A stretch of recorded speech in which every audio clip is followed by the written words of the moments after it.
episode of Just the Tip Tuesday. Last week we talked about keeping the vagina clean. Now we're going to talk a little dirty. Not dirty vaginas, but dirty talk. We're going to talk about how to keep the vagina dirty. That's not recommended. Yeah, no. So Nisha, I have a lot of patients come in and ask me, I want to incorporate something different into the bedroom.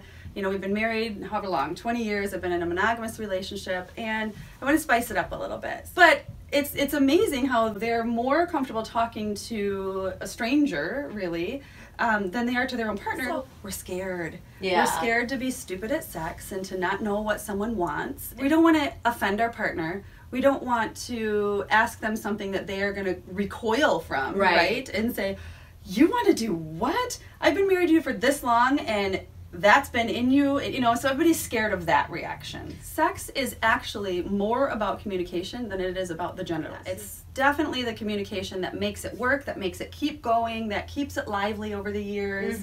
But when it comes to talk about sex, we get all squeamish and nobody wants to say anything. How do you bring it up? I always recommend not to bring those things up during sex. Okay. Things tend to be pretty heated then, and it can kind of throw you for a loop, and it changes the mojo, and you just don't want to necessarily bring it up during sex. Afterwards or before, preferably before. Okay. So we're gonna do a role play. Oh. Okay. Are you ready? Okay. So. Okay. I'm gonna be the person that wants to implement something into our relationship. Okay. We're just eating dinner with our crooked sign. So you made great tacos tonight, Nisha. Really? Can we be eating something else? Hey, I made tacos last night, so it was the last thing on my mind. All right, we'll go with tacos. You made great mac and cheese. Okay. That's a little better. Damn it.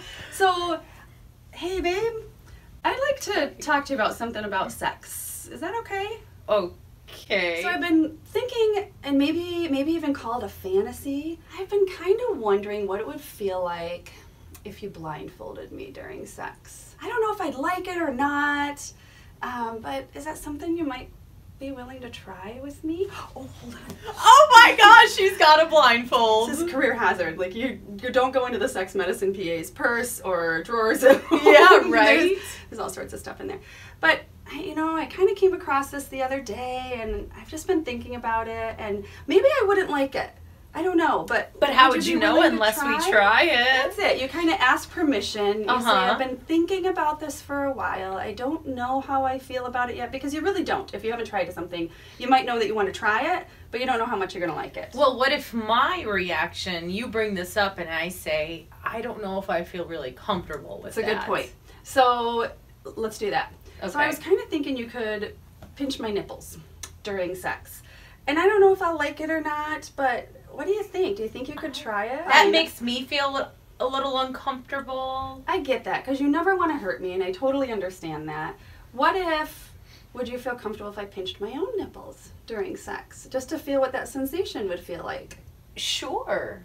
So then you can kind of come up with a workaround, right? Okay, so it's a compromise. Yeah, and say, listen, I understand you're not comfortable. Let's work with something else. Or, okay, is there anything that you've been thinking about? Open the door for your partner, too. That makes sense. So it can be very freeing. It can be very fun.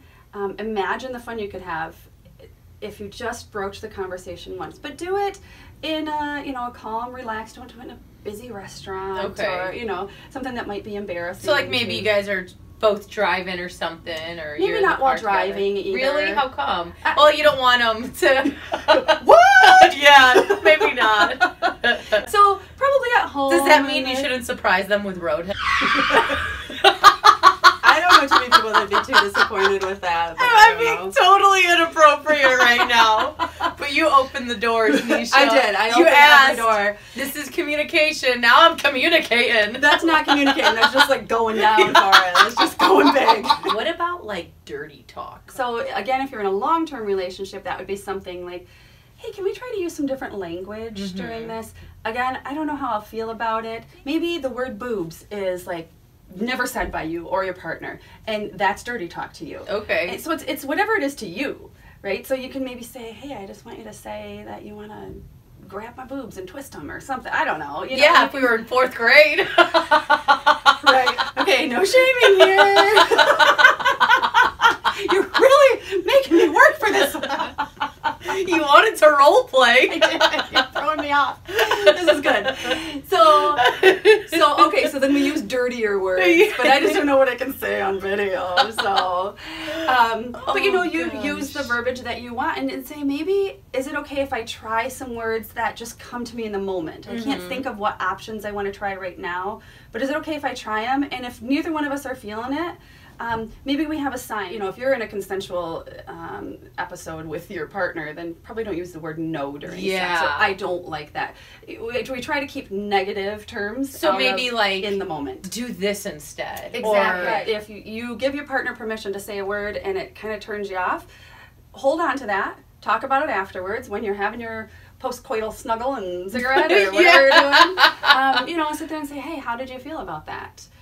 What did you like? What didn't you like? What felt weird? I mean, you might even just say something and then both of you burst out laughing during sex, right? But that's okay. That's okay. At least you guys are laughing together. So what would you say the tip for today's video? Communication prior. Absolutely. Communicate prior and don't be afraid to let your partner know what your thoughts or fantasies are. And if you don't have fantasies, that's okay too.